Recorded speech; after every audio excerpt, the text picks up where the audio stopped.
بسم الله الرحمن الرحيم. For مرحوم Syed Faisal Nadeem Naqvi ibn Syed Molana Ali Shab. بسم الله الرحمن الرحيم.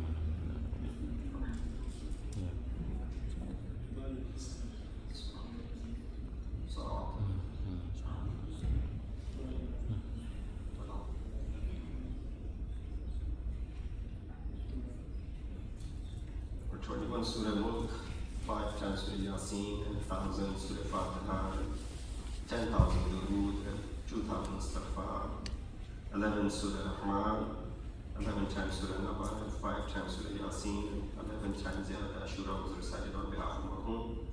We ask Allah subhanahu wa ta'ala to give the thawab of all this recitation to Marhum, inshallah. Sallallahu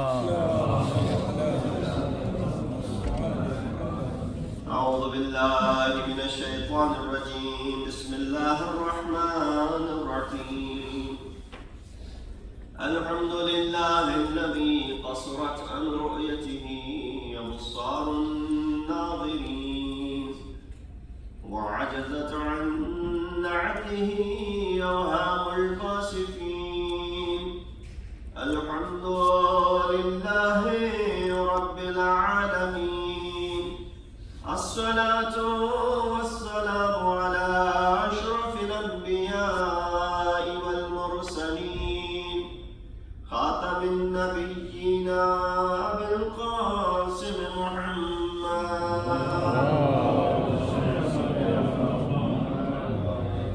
وأهل بيته الطيبين الطاهرين المعصومين الذين أذهب الله عنهم الرجس وطهرهم تطهيرا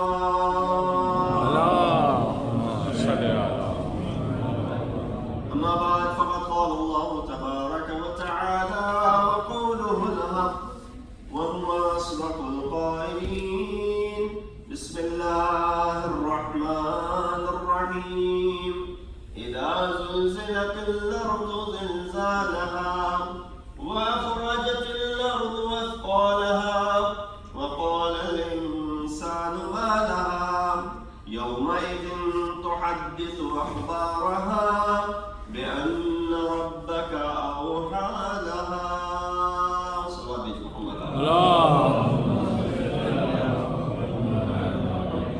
السلام عليكم ورحمة الله وبركاته. For the Sisalis of Majlis, for Marhum, for whom we recited Surah Fatiha, may Allah subhanahu wa ta'ala elevate their status, give him a place in the Jawar of Masumin alayhi salam. And we ask Allah subhanahu wa ta'ala to give sabr to the bereaved family. I chose these ayat from Surah Zilzal or Surah Zalzala, which is a chapter in the 30th juz of Quran. And the reason to discuss this on an Isalas of Majlis is obvious.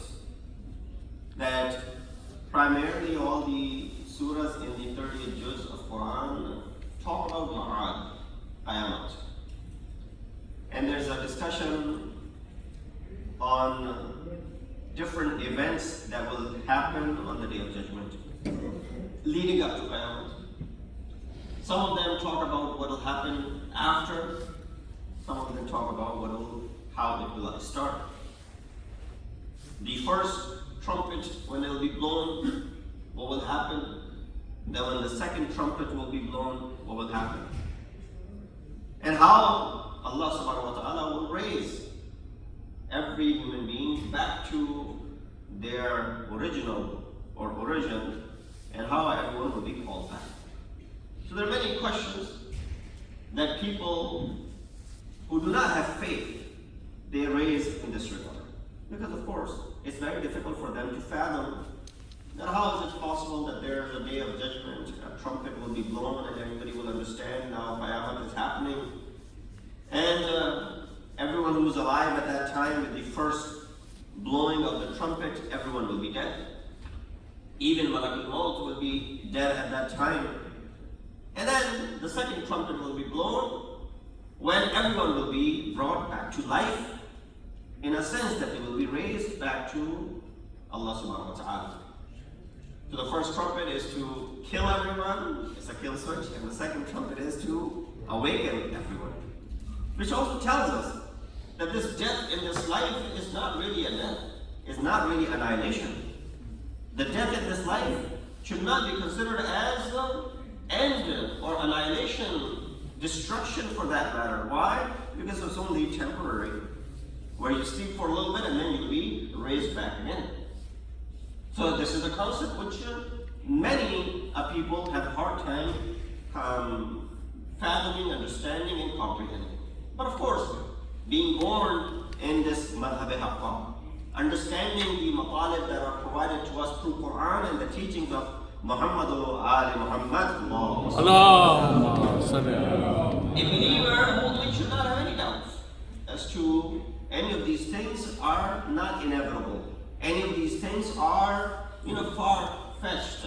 Any of these things are fairy tales. No, every single one of these things which is being mentioned after Qiyamat or on the Day of Judgment or how the Qiyamat will unfold, all of those things are true in its nature because Quran is talking about it. Similar is this ayat or the surah. That entire surah is worth explaining. I don't know if I'll have time to get in the tafsir of the entire surah. I'll try my best. The words of Allah subhanahu wa ta'ala in this surah begin with a commanding tone, in a sense that it is something which will definitely happen when Qiyamat will take place. When a person begins a sentence by saying when this will happen, it means that there's a surety, that there is no doubt about the happening of that thing. It says إِذَا زُلْزِلَتِ الْأَرْضُ زِلْزَالَهَا.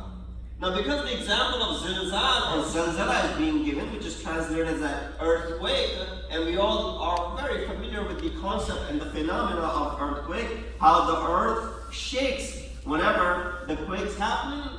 This is something which is relatable to you and I. Hence, Allah subhanahu wa ta'ala is giving an example of something which is relatable to us. Now, you and I have seen Zameen Larzan. We have seen the earth shake many a time. Whenever it shakes, we go ahead and perform this namaz ayat out of fear, for example. I'm sure many of you have performed many namaz ayat throughout your life because of a zalzala or an earthquake that happened in your area. With that said, this is a common phenomenon. Something which nobody in the world can say, well, earthquake? Is it really a true thing? Is it something that exists called earthquake? Everybody can attest to it, yes. We have actually first-hand witnessed it. Hence, Quran is also talking about it. The only difference is the zilzal or the zalzala that Islam or Quran is talking about is the beginning of the end times. That is when you see this zalzala, not the zalzala that happens in one part of the world or the another part of the world, where on the Richter scale it was 6 or 7 or 8, whatever the case may be. Not sporadic, different earthquakes that are happening all around the world. As we speak right now, there might be a place where earthquake is happening. There are a lot of apps these days. There's a quake app. You download that. It shows you, where the earthquakes are taking place, the depth of it, the distance of it from you, and all that stuff. And then, of course, how high or how low it goes. But this earthquake that Allah subhanahu wa ta'ala is referring to is not an ordinary one. This is something, because many times an earthquake takes place in the world, you and I never hear about it. When we don't hear about it, we don't have to do namaz ayat, because it didn't happen in our area, for example. Sometimes people sleep through the earthquake. Yeah, if it happened in your area, then it is recommended for you to go ahead and offer that namaz ayat, even though you slept through it and you did not realize the earthquake took place. But this earthquake that Allah is talking about, zilzal, is something, it's not going to be unnoticed. It's not going to go away without you noticing it, that something like this happened. No, it will be of your notice and you will feel it, you'll understand it, that this is the end time. So Allah subhanahu wa ta'ala says and promises, إِذَا زُلْزِلَتِ الْأَرْضُ, and then emphasizes by using the same root word, zilzalaha. The earth will shake, that violent shaking that Allah subhanahu wa ta'ala is promising. But why? This is the beginning. There are many signs of Qiyamat. One of the signs of Qiyamat is mentioned over here. The other signs are mentioned in other parts of Quran, but we'll stick to the signs that are being mentioned over here.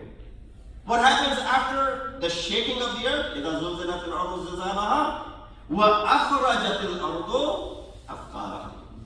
The earth then will bring out إِخْرَاج أَخْرَجَتِ الْأَرْض. It will bring forth or bring out أَثْقَال, everything that is hidden in it. Now there are many riwayat in this reference. Of course, I'm going to refrain from going all of them, just a couple so we understand. Then what does that mean? That earth will bring out what's hidden in it. What do you think the first thing that the earth will bring out that is referring to, that is related to you and I? It is the graves. The bodies of humans, the graves in which it's carrying the bodies. Now of course, you're thinking that after 30, 40 years, there's no namu-nishan of the body in the grave. There's nothing in the grave, right? If anything, maybe the bones are there, but the entire body is gone. It may be gone in your eyes. You cannot see the physical aspect of that body existing, but nonetheless, where is it? It still is inside the earth. There's a possibility, usually, and people don't like to hear these things, that this happens to our deceased. That there are insects and animals in the grave or in the earth who will go ahead, eat whatever is there, and of course, something that is not edible for them will leave behind. So after 30, 40 years, if a grave is dug open, you shouldn't open it because it's haram. But for one reason or another, it was dug open, nothing will be found. And therefore, Shariat also gives permission to go ahead and bury another person in the same grave after a certain time. Because then there's no longer the athar of the first deceased in that grave anymore. Now, of course, we've known about the stories of Anbiya, Ma'asumeen, Awliya Allah, Muqarrabeen. Those individuals, their bodies remain intact as if they were buried just yesterday. This has happened as well. So with that said, what is the first thing that the earth is bringing out? وَأَخْرَجَتِ الْأَرْضُ أَثْقَالَهَا is the deceased who were buried in this earth. From the time of Adam ﷺ up until now, millions and billions of people that have been buried, what will the earth do? It will bring them out. And not only that, some of us also mentioned the other goods that are hidden under the belly of the earth that will also come out. As people discover many minerals and many things that are found, reserves of this, reserves of that are found throughout the land. Those things will come out, which will only add to what? The hasrat of insan. Oh, I wish I had gotten a hand onto this while I was still living there. God knows that I lived in this house for 50 years. I had never known that there was this khazana or this treasure that was hidden underneath my land, for example. So there was the hasrat in insan thinking that I wish I had known what was beneath my own land. But nonetheless, أَخْرَجَتِ الْأَرْضُ أَثْقَالَهَا. When the earth produces what's inside it, guess who will be most astonished? وَقَالَ الْإِنسَانُ مَا لَهَا. Insan will question right away. What is wrong with earth? What is up with this earth? What's happening to this earth? وَقَالَ الْإِنسَانُ مَا لَهَا. وَأَخْرَجَتِ الْأَرْضُ أَثْقَالَهَا وَقَالَ الْإِنسَانُ مَا لَهَا. What is happening? More astonishing to insan would be what earth does after this. Once it sees things are coming out of it, that will add to the astonishment of insan. But the next ayat even brings more astonishment to you and I. What is the next ayat? It says, يَوْمَئِذٍ تُحَدِّثُ أَخْبَارَهَا.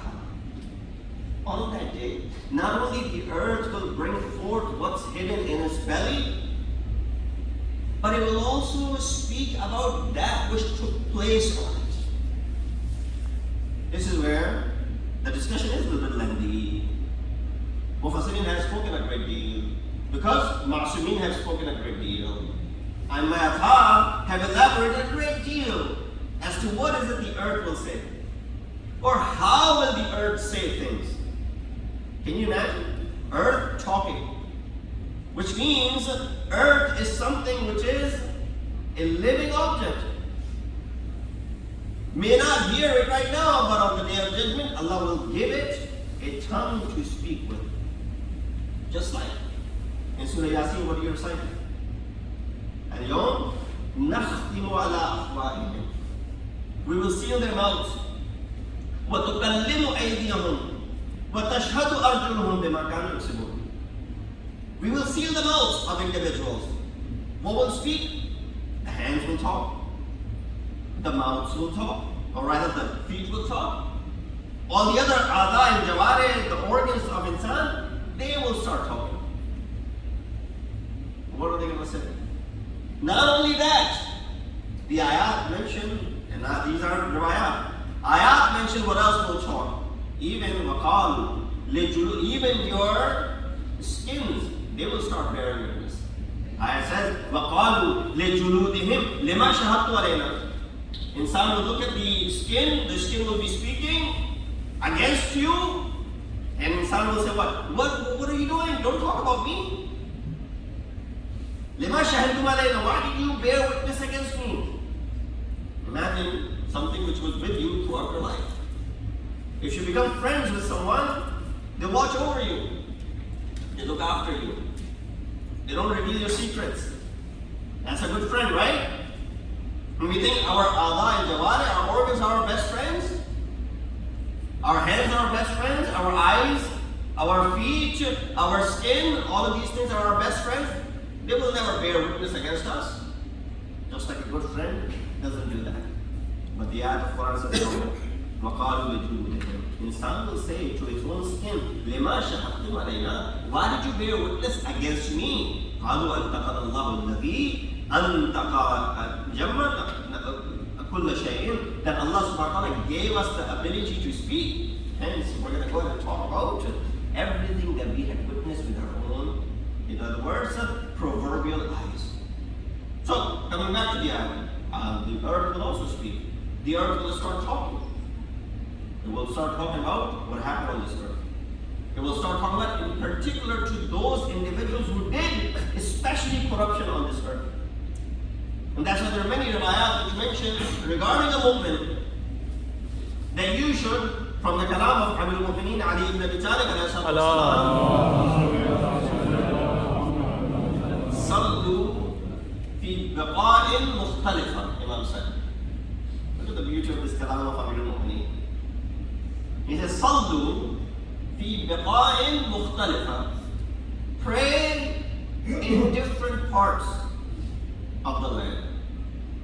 Why? On the day of judgment, or when zalzal will happen, the different parts upon which you prayed will bear witness for you that this individual offered 2 rakat namaz. Don't always pray at the same place in masjid. That's not for people. When you come to masjid, some people have their own spot. No, the person who stands behind imam, that's separate. Don't argue with that. Because that person is someone who has the responsibility of leading the namaz in case something happens to imam.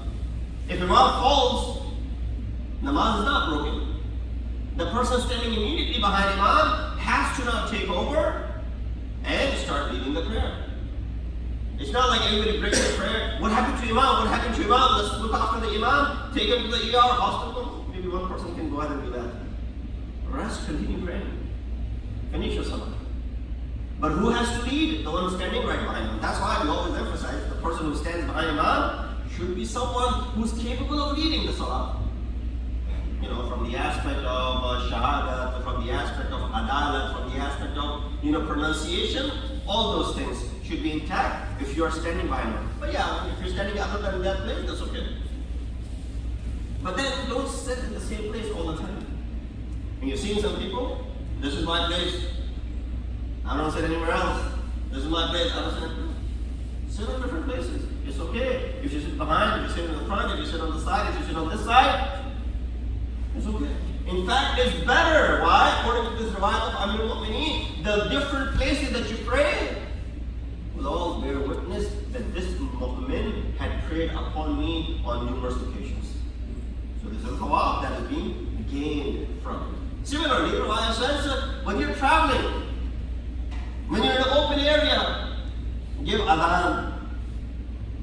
Give adhan. No. You're in the desert. adhan. You say, why am I giving this adhan to? It's not even time for salah. I give adhan, why? Because people, if they don't hear you, that's okay. The ajinna, the birds, and even the trees and other inanimate objects, they listen to what you're saying. And on the day of judgment, they'll bear witness, ashhadu an la, that we bear witness upon this individual, that this person was bearing witness that there is no God except Allah subhanahu wa ta'ala. This person was bearing witness that there's no God except Allah subhanahu wa ta'ala, and he was bearing witness that Muhammad is the messenger of Allah subhanahu wa ta'ala.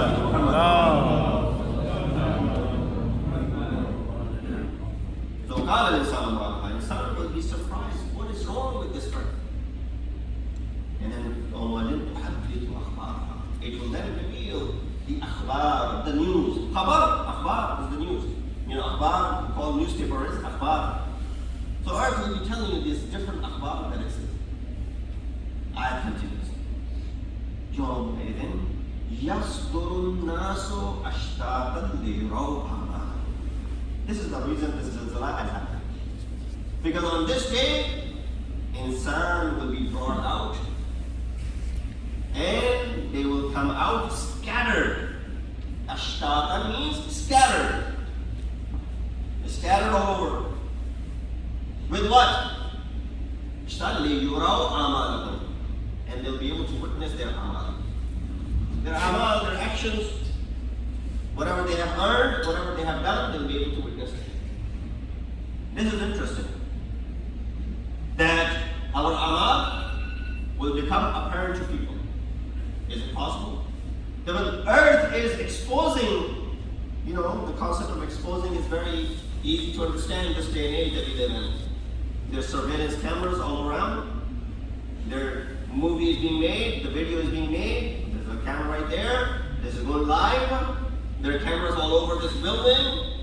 There are cameras downstairs, there are cameras upstairs, there's cameras outside. In fact, you can at home watch live cams of different countries and different cities.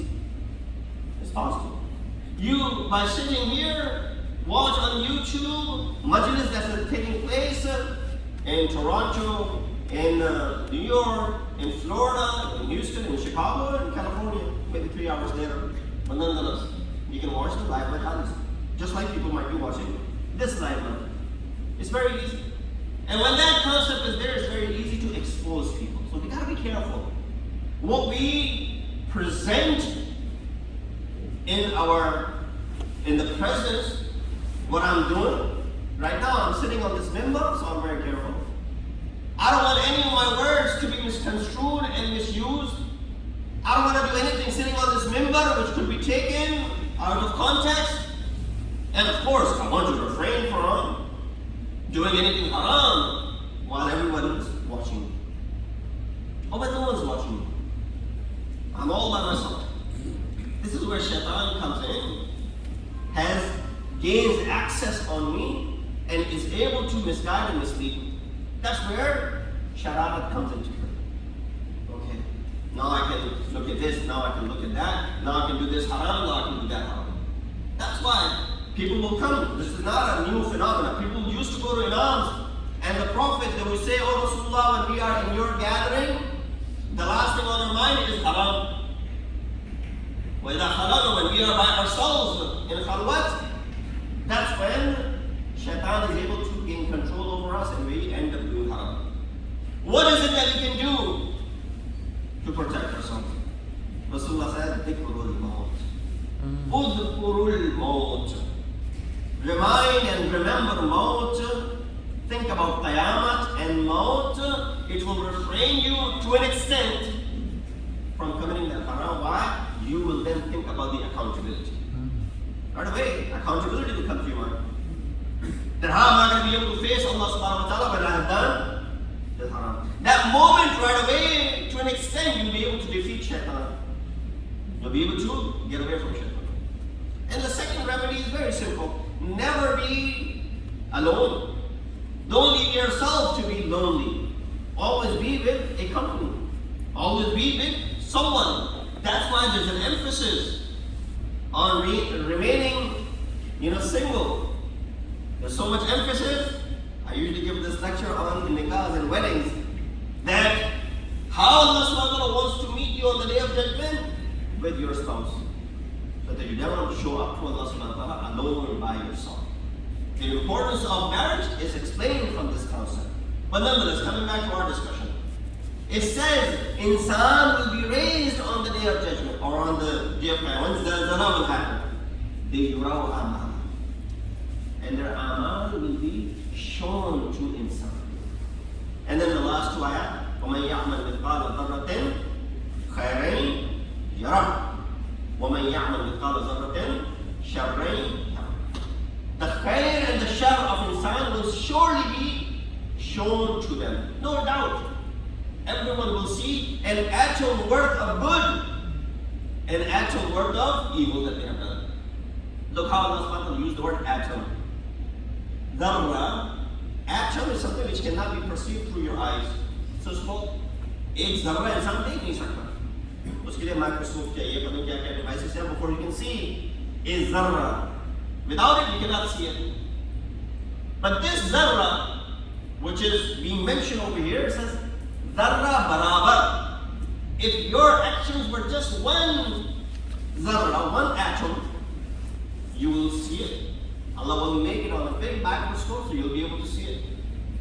If it was good, you'll definitely see it. If it was bad, you will definitely see it. So there's no disparity between the two. Good and bad actions both will be brought in front, and you will be able to see both of our actions.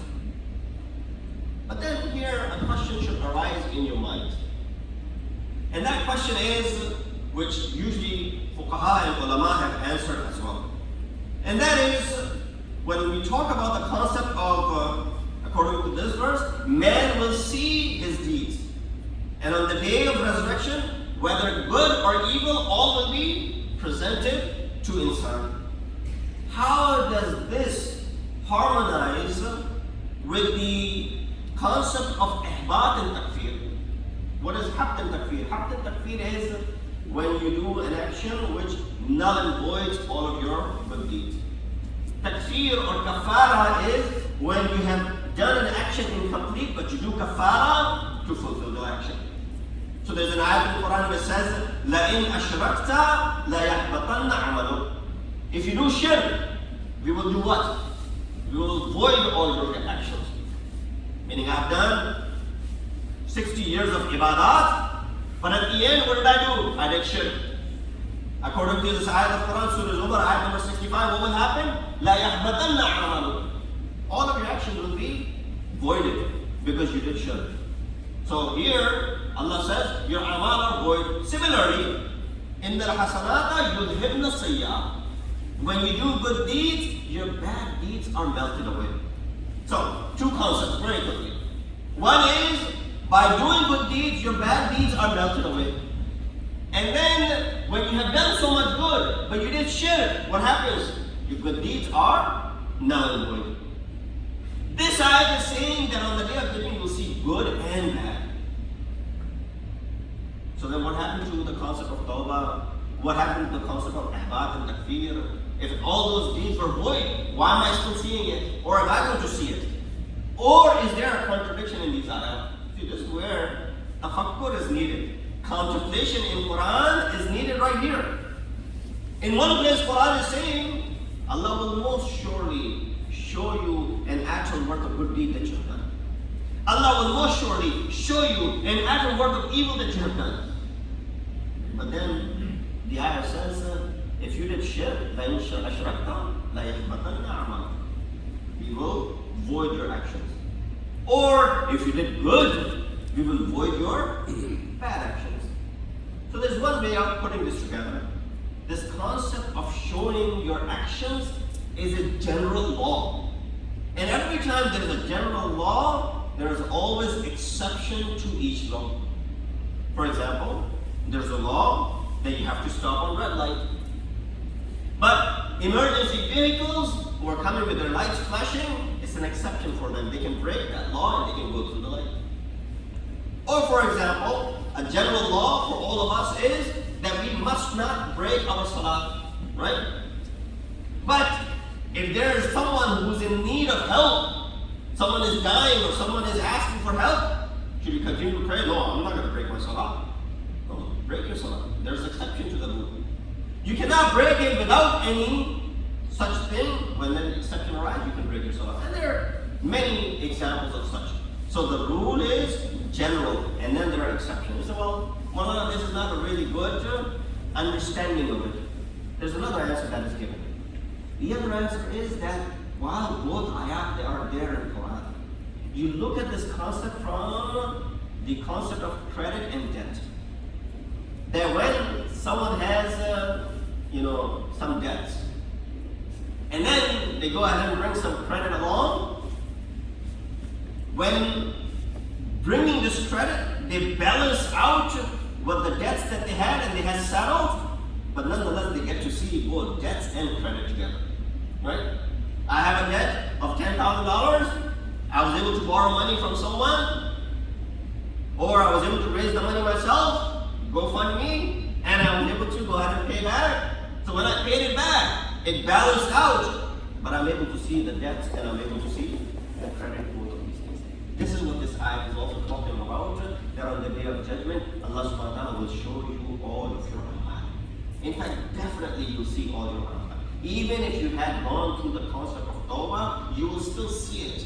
Why? There's so many ayat. For example, the ayat which says, one of my favorite ayat in the Quran, every time you read this ayat, it tells you that how sometimes we are so heedless about what is about to happen on the day of judgment, and sometimes how we undermine the ilm of Allah subhanahu wa ta'ala.